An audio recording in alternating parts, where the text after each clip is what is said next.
360, brought to you by Arriva, Pure Energy.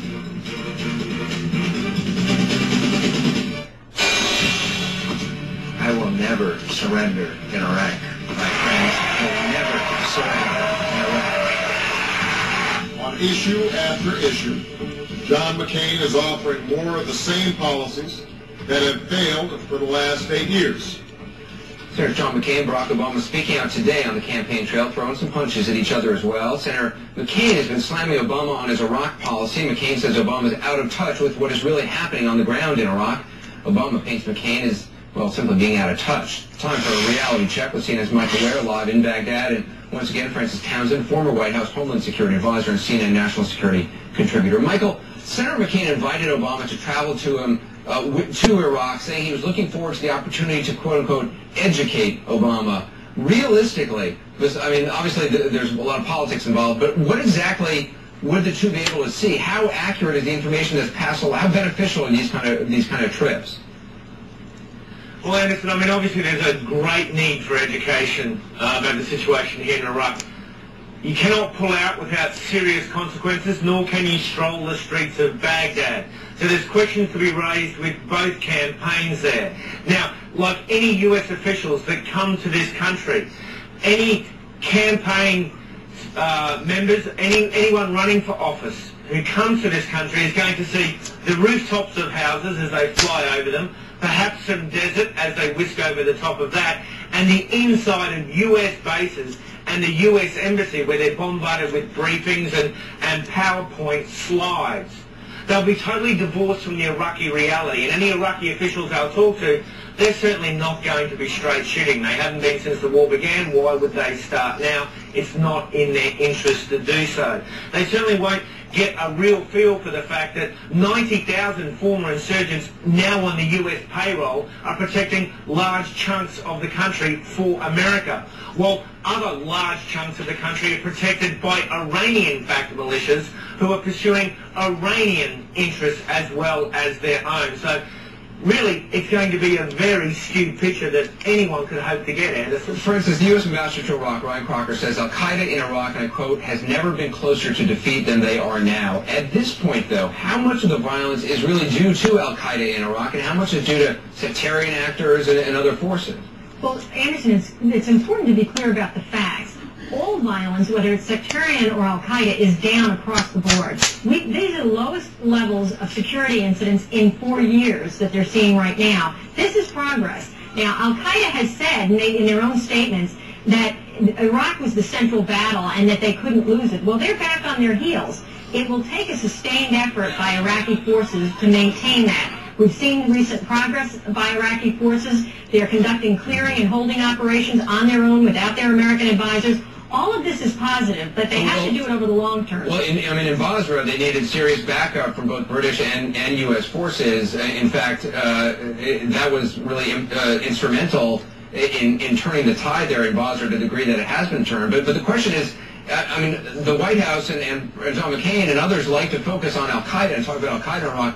Do you have a sense of how much Al-Qaeda is really responding? I mean, a percentage of attacks, how much is Al-Qaeda, how much are other forces?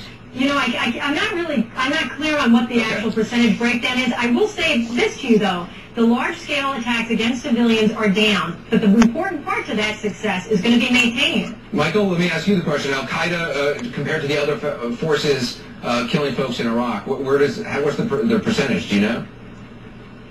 Well, in terms of fighters in the field, they'd be lucky to be 2% of those carrying weapons in this country, Anderson. Yeah, they're the guys responsible for the spectacular attacks, the suicide bombings and the car bombings that just slaughter innocent civilians.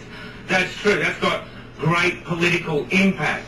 But in terms of the day-to-day grind, they're virtually non-existent. They're barely attacking US troops. They're more focused on killing other Iraqis.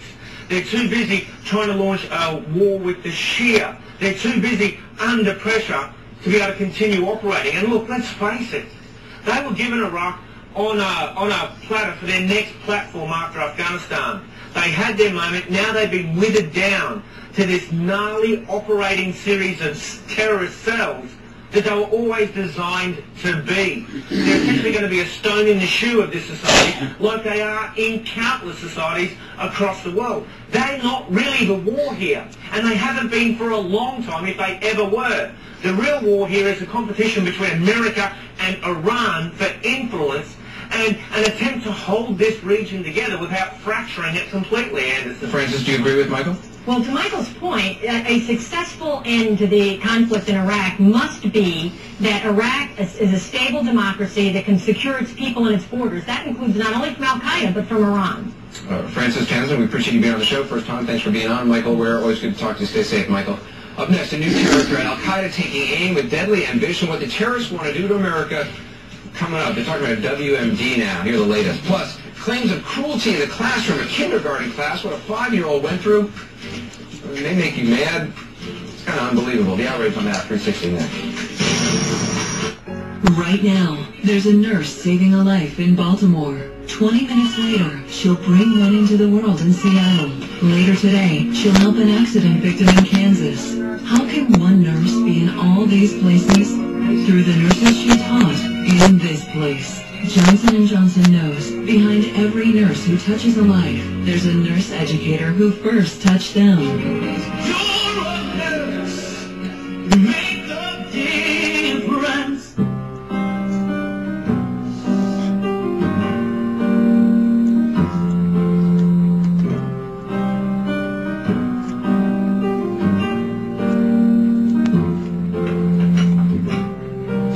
When you're used to always doing something with a cigarette, it can be hard doing it without one. But if you can relearn how to drink coffee without cigarettes, then you can relearn to do anything without cigarettes. Introducing X, a new way to think about quitting.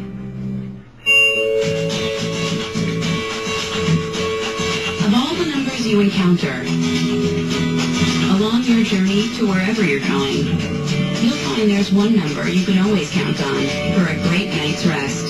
Super 8, where you'll enjoy free high-speed internet, free breakfast, and great rewards with Wyndham Rewards.